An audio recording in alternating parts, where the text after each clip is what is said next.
नमस्कार दोस्तों, स्वागत है आप सभी का मेरे YouTube channel mind study point पे। दोस्तों आज की इस वीडियो में हम लोग बात करेंगे MBA third semester marketing management का असाइनमेंट सेल्स मैनेजमेंट के ऊपर। दोस्तों ये अप्रैल साइकिल का असाइनमेंट है। जिन लोगों को कॉपी केस या बैकलॉग या फिर जिन लोगों ने प्रीवियस साइकिल में अपना असाइनमेंट सबमिट करना मिस कर दिया था, ये असाइनमेंट उनके लिए है। सिर्फ वही लोग इसे फॉलो करेंगे। दोस्तों असाइनमेंट के ऊपर बात करने से पहले हम लोग उसके कुछ गाइडलाइन के ऊपर बात करते हैं जो NMIMS ने दिए हैं। पहले तो ये कि आप अपना असाइनमेंट किसी को शेयर मत कीजिए। आपको अपना असाइनमेंट 0% कॉपी फ्री बनाना है। आपके असाइनमेंट में 1% का कॉपी आता है तो आपको कॉपी केस का इशू फेस करने को मिल सकता है। आप लोग असाइनमेंट में अगर पिक्चर यूज़ कर रहे हो तो वो पिक्चर नॉन कॉपीराइट होना चाहिए, और अगर लिंक शेयर करो तो वो लिंक शेयर करना बंद कर दीजिए। बस इन स्टेप को अगर आप फॉलो करोगे तो आपको कॉपी केस नहीं मिलने वाला। अब बात करते हैं कि हम लोग असाइनमेंट को किस तरीके से प्रेजेंट करें ताकि हम लोग अच्छा स्कोर कर पाएंगे। तो स्कोर करने के लिए आपको जो फॉन्ट बताया गया है NMIMS की तरफ से, एरियल और टाइम्स न्यू रोमन का, उसमें से किसी एक को फॉलो करना। और मेरा सजेशन ये रहेगा कि आप लोग अगर एरियल फॉलो करते हो तो वो ज़्यादा बेटर है। फॉन्ट साइज 12 रखिए।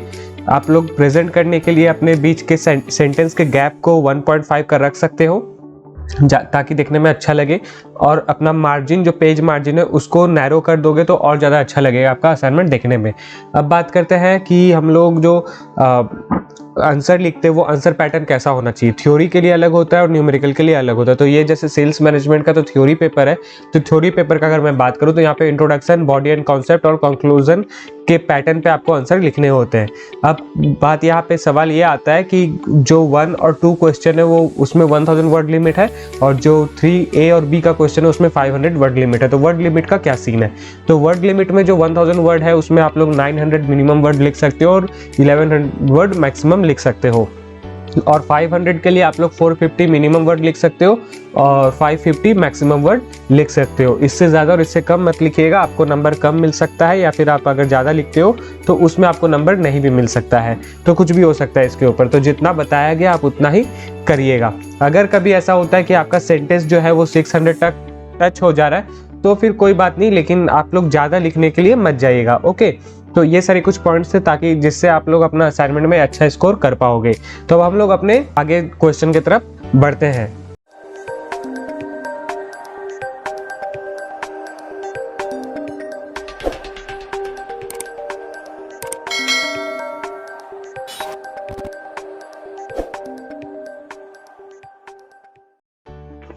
तो दोस्तों यहाँ पे सबसे पहला सवाल ये आता है कि is selling a science with easily taught concepts और an art learned through experience. Selling जो है वो साइंस है, easily taught of concept science है, या फिर आर्ट लर्न थ्रू है, यानी कि वो एक आर्ट है जिससे हम लोग इसका एक्सपीरियंस लेते हैं। तो ये जो स्टेटमेंट है इसको आप लोग को इलस्ट्रेट करना है, मतलब कि एक्सप्लेन करना है एक एग्जांपल के साथ। साथ में आपको अपना रिस्पॉन्स भी देना है जो आपको कंक्लूजन के अंदर बताना है। तो इसका पेज रेफरेंस मैंने दे रखा है, ई बुक और हार्ड बुक। अगर आप लोग ई बुक फॉलो कर रहे हो तो पेज नंबर 34 पे जाइए, और हार्ड बुक फॉलो कर रहे हो तो पेज नंबर 22 में जाइए। और आपको क्या कंटेंट लिखना है वो कंटेंट भी आपको मैंने नीचे बता दिया है। तो हम लोग ई बुक में चलते हैं और ई बुक में पेज नंबर 34 के अंदर चलते हैं। तो यहाँ पे हम लोग पेज नंबर 34 के अंदर आते हैं। पेज नंबर 34 के अंदर हम लोग को थोड़ा सा स्क्रॉल अगर करते हैं तो वहाँ पे हम लोग को थ्योरीज ऑफ सेलिंग पता चल जाए कि थ्योरीज ऑफ सेलिंग क्या है। तो इन पॉइंट्स को आप लोग लिखिएगा। इसे पूरा पढ़ने के बाद आपको अपने वर्ड्स में आंसर लिखना है। ऐसा नहीं कि आप कॉपी करके लिख दोगे, कॉपी करके आपको नहीं लिखना है। कॉपी कहीं से भी करोगे, चाहे आप एक्सटर्नल सोर्सेज का यूज़ करके करो या फिर दूसरे किसी बुक को यूज़ करके करो या फिर NMIMS के बुक को देख कर लिखो, आपको कॉपी केस मिल जाएगा। आपको आंसर्स अपने वर्ड में लिखने हैं। जैसे कि अगर कहीं पे लिखा हुआ है कि माई नेम इज़ ABC, तो आपको वहाँ पे लिखना होगा I am ABC। एक्सेप्ट आप किसी ऑथर का अगर डेफिनेशन लिख रहे हो तो आप हुबहू लिख सकते हो, वरना आपको जितने भी वर्डिंग है उसको चेंज करके लिखना है। ओके, तो ये सारे आप पॉइंट्स हैं। यहाँ पे कुछ एग्जांपल्स भी दिए हुए जो एडिडास थ्योरी ऑफ सेलिंग भी है, यहाँ से भी आपको कुछ एग्जांपल्स देखने को मिल जाएंगे। तो 34 पेज के अंदर हम लोग को थ्योरीज ऑफ सेलिंग के बारे में बताया गया है, तो इसके बारे में आप यहाँ पे लिख सकते हो। तो ये आपका क्वेश्चन नंबर 1 हो गया, जहाँ पे आप लोग को 1000 वर्ड के लिए आंसर्स को अपने लिखने और साथ में एग्जाम्पल और अपना रिस्पॉन्स भी देना है उसके ऊपर। अब क्वेश्चन नंबर 2। क्वेश्चन नंबर 2 में क्या बताया गया है? As the vice president sales of Hindustan Lever, you have to work closely with your colleague in marketing in areas like product policies, distribution policies and pricing policies. After discussion with your sales team you would like to relaunch one of the toothpaste brands in specific geography. What would constitute the key elements of this relaunch? तो दोस्तों जैसे कि मैंने book पे पढ़ा, relaunch के बारे में बहुत ज़्यादा कुछ बारे में नहीं बताया गया, लॉन्चिंग के बारे में बताया गया है। और वो जो पॉइंट्स है आप लोग रीलॉन्च के साथ आप लोग चाहो तो जोड़ सकते हो, लेकिन जब कोई प्रोडक्ट फिर से रीलॉन्च हो रहा है तो वहाँ पे वो लोग कुछ नई नई चीज़ों को ध्यान देते हैं, नई नई चीज़ों को आइडेंटिफाई करते हैं, और जो मुझको आपके बुक में देखने को नहीं मिला है। तो इसके लिए मैं आपको सजेस्ट करूँगा कि आप लोग अगर अपना एक्सटर्नल सोर्सेज का यूज़ कर रहे हो तो वहाँ से उस एक्सटर्नल सोर्सेज में आप लोग जाके सर्च कर सकते हो कि रीलॉन्च के लिए कौन से की एलिमेंट्स जो होते हैं वो लोग वाइस प्रेसिडेंट या फिर जो मार्केटिंग के लोग होते हैं वो लोग क्या देखते हैं और कौन कौन से की एलिमेंट्स पे वो लोग काम करते हैं। तो ये सारी चीज़ों को पॉइंट को सर्च करके आप लोग अपने आंसर्स को लिख सकते हो यहाँ पे। तो मैंने यहाँ पे कुछ रेफरेंस नहीं दिया, आप लोग को एक्सटर्नल सोर्सेज का मैं सजेशन दूंगा कि आप लोग एक्सटर्नल सोर्सेज से ये सारे पॉइंट्स को, ये सारे वर्डिंग्स को निकाल कर लिख सकते हो। ठीक है, बुक के अंदर मुझको बहुत ज़्यादा कुछ ऐसा देखने को नहीं मिला, इसलिए मैं आपको सजेस्ट नहीं कर रहा हूँ। अब हम लोग क्वेश्चन नंबर 3A और 3B की बात करें तो यहाँ पे क्वेश्चन में 3A और 3B में जाने से पहले आपको एक पैसेज पढ़ना होगा जहाँ पे ये बताया गया कि विप्रो को तो हर कोई जानता है। तो विप्रो एक इंडियन मल्टीनेशनल हेड कंपनी है जो बैंगलोर में उसका हेडक्वार्टर है। तो वो अभी तक का टोटल उसका रेवेन्यू है $9 बिलियन, उसका नेट इनकम $1.4 बिलियन अक्रॉस है। इट्स बिजनेस यूनिट्स, एक बिजनेस यूनिट के अंदर which has both information technology, और ये एक IT फर्म और FMCG फर्म भी है, मतलब कि कंपनी है जो अपना प्रोडक्ट बनाता है। Based on the success of local laptop brands in the Indian market like SCL जैसा लोकल लैपटॉप ब्रांड जो है इसके ऊपर ये बेस्ड है ये क्वेश्चन। तो जैसे कि SCL लैपटॉप जो बनाता है वो बहुत ज़्यादा सक्सेसफुल हो चुका है, तो Wipro would like to reenter the laptop segment in India. तो अब HCL का परफॉर्मेंस देखकर विप्रो भी चाहता है कि मैं फिर से अपने लैपटॉप सेगमेंट के साथ मार्केट में री एंटर करूं। Laptops as a product category fall in both the B2B as well B2C। Laptop और प्रोडक्ट कैटेगरी, विप्रो का जो लैपटॉप प्रोडक्ट कैटेगरी था वो दोनों गिरा था, B2B और B2C में खराब हुआ था ये सेगमेंटेशन।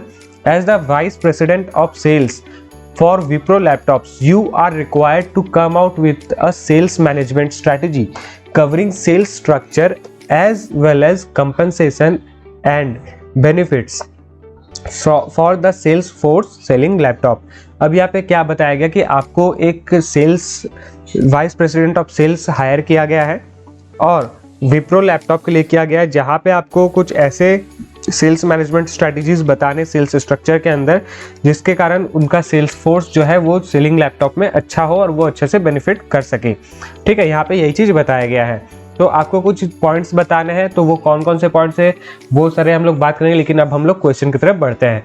तो हम लोग का पहला क्वेश्चन ये है, there are 3 types of sales organisation structure, namely line sales organisation, line and staff sales organisation and functional sales organisation. आपके पास 3 सेल्स ऑर्गेनाइजेशन स्ट्रक्चर है जिनके नाम दे दिए गए हैं। Out of this which one would you recommend for the sales for Wipro laptops, considering that you will be selling the both the B2B and B2C segmentation? Please justify your recommendation as well। तो आपको 3 structure बताए गए हैं, उन 3 structure में से कौन सा सेगमेंटेशन अच्छा होगा विप्रो लैपटॉप्स के लिए जो B2B और B2C सेगमेंटेशन में काम करेगा, और आपको यहाँ पे अपना रिकमेंडेशन को जस्टिफाई भी करना है 500 वर्ड के लिए। तो यहाँ पे जो मैं आपको आंसर बताऊंगा ये B नंबर क्वेश्चन समझाने के बाद उसका देख करके हम लोग देखते हैं। फिर B नंबर क्वेश्चन में ये है कि the common methods of compensation are straight commission, straight salary, drawings account and salary plus commission plan. Which of them would be used by you as the VP sales, vice president sale for the sales team selling Wipro laptops and why? अब यहाँ पे ये बताया गया कि आपके सामने कुछ कंपनसेशन मेथड्स बताए गए जो कॉमन है सभी जगह पे, straight commission, straight salary, drawing account, salary plus commission plan, इन सभी के ऊपर आपको ये सारे मेथड्स टाइप्स बताए गए हैं। अब इनमें से कौन सा वाइस प्रेसिडेंट सेल्स जो है यूज़ करेगा, जो सेल्स का वाइस प्रेसिडेंट है वो यूज़ करे ताकि जो सेल्स टीम है विप्रो का वो अच्छा रेवेन्यू कर सके, अच्छा सेल कर सके, और क्यों इसको यूज़ करना चाहिए ये भी आपको बताना है इसके अंदर। ठीक है, यहाँ पे यही बताया गया which of them would be used by you, मतलब कि आप इनमें से कौन से सेगमेंट्स को उठाओगे, कौन से टाइप्स को उठाओगे अपने VP sales for the sales team, और सजेस्ट करोगे सेल्स टीम को, और क्यों सजेस्ट करोगे ये चीज़ आपको बताना है। तो हम लोग इसे कह सकते हैं कि आपको ये मार्केट में बेचना है तो आप कौन से टाइप यूज़ करोगे। ओके, इसे हम लोग आसान भाषा में समझते हैं। तो अब यहाँ पे आपको पेज रेफरेंस मैंने दे रखा है, ई बुक हार्ड बुक दोनों का। अब क्वेश्चन नंबर ए की बात करें तो यहाँ पे हम लोग पेज नंबर 113 में चलते हैं। 113 के अंदर हम लोग को यहाँ पे देखने को मिल जाएगा basic types of sales organisational structure, जो 119 पेज तक है, जहाँ पे आपको इसे पूरा पढ़ना है और पढ़कर किसी एक के बारे में आपको बताना है जिसको आप सजेस्ट कर सको, या फिर अगर तीनों के बारे में थोड़ा थोड़ा पॉइंट बताते हो और लास्ट में कंक्लूजन में आप सजेस्ट कर दो कि ये होने वाला है, ये मैं रिस्पॉन्स ये अपने टाइप से अपने तरफ से मैं रिकमेंड करता हूँ, ये ज़्यादा बेटर ऑप्शन है, तो आप ऐसा कर सकते हो। जो 500 वर्ड के लिए आप कर सकते हो, और 119 पेज तक ये सारे पॉइंट्स के बारे में इलेबरेट किया गया, तो बस आपको एक एक करके छोटा छोटा करके बता देना है। ओके, अब हम लोग बात करते हैं कि क्वेश्चन नंबर बी कैसे लिखेंगे। तो यहाँ पे आप लोग 201 पेज में चलेंगे। 201 पेज के अंदर हम लोग जब चलते हैं तो यहाँ पे आपको टाइप्स ऑफ और कंपनसेशन प्लान में बताया गया स्ट्रेट सैलरी प्लान क्या है, उसके बाद बताया गया है कि एक सेकंड इसको थोड़ा सा और नीचे करो क्योंकि सब कुछ धीरे धीरे बताया गया है। स्ट्रेट कमीशन प्लान क्या है, जितने भी पॉइंट्स वहाँ पे आपके क्वेश्चन में बताए गए उन सभी प्लान्स के बारे में बताया गया। डिटरमाइनिंग कमीशन बेस्ड प्लान क्या है, हर एक प्लान के बारे में इस डिटेल्स में बताया इस बुक के अंदर। तो आप लोग इनके बारे में आप पढ़ो, थोड़ा थोड़ा करके पढ़ो और उसके बारे में लिखो कि ये पॉइंट्स के अंदर, ये प्लान्स के अंदर ये चीज़ है, इस प्लान के अंदर ये चीज़ें है, और उसके बाद आप अपने एंड से कुछ एक सजेस्ट करो कि मैं ये रेकमेंड करना चाहूँगा सेल्स टीम को as a VP of sales, और क्यों करोगे ये भी आप बताओगे, क्योंकि आप इसे जब पढ़ रहोगे तो आपको पता चल जाएगा कि ये सेगमेंटेशन या फिर ये टाइप किस तरीके का प्रोडक्ट के लिए है।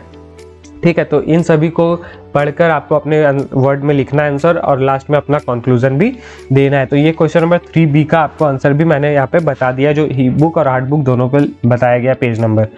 तो दोस्तों आज के लिए बस इतना ही। उम्मीद करता हूँ कि आप सभी को मेरा वीडियो पसंद आया होगा। तो जाते थे वीडियो को लाइक करें, और अगर आप चैनल पे न्यू हो तो चैनल को सब्सक्राइब करो, प्रेस करो बेल आइकन को भी, ताकि आपको हमारे आने वाले वीडियो का नोटिफिकेशन तुरंत मिले और आप उसे मिस ना कर सको।